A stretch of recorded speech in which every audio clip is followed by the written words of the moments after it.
کیا اجتہاد کا دروازہ بند ہو چکا ہے؟ علماء کرام سے سنتے آئے ہیں کہ تیسری صدی کے بعد سے اجتہاد کا دروازہ بند ہو چکا ہے۔ اس کی کیا وجہ ہے اور اس کے بعد پیش آنے والے مسائل کے حل کی کیا صورت ہے؟ چوتھی صدی کے بعد اجتہاد مطلق کا دروازہ بند ہوا ہے، یعنی اس کے بعد کوئی مجتہد مطلق پیدا نہیں ہوا۔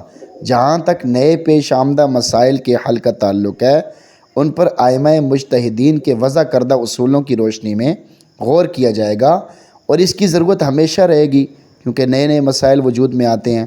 اجتہاد کا دروازہ بند ہو جانے کا یہ مطلب نہیں کہ چوتھی صدی کے بعد اجتہاد ممنوع قرار دے دیا گیا، بلکہ یہ مطلب ہے کہ اجتہاد مطلق کے لیے جس علم و فہم، جس بصیرت و ادراک، جس ورع تقوی کی ضرورت ہے، وہ معیار ختم ہو گیا۔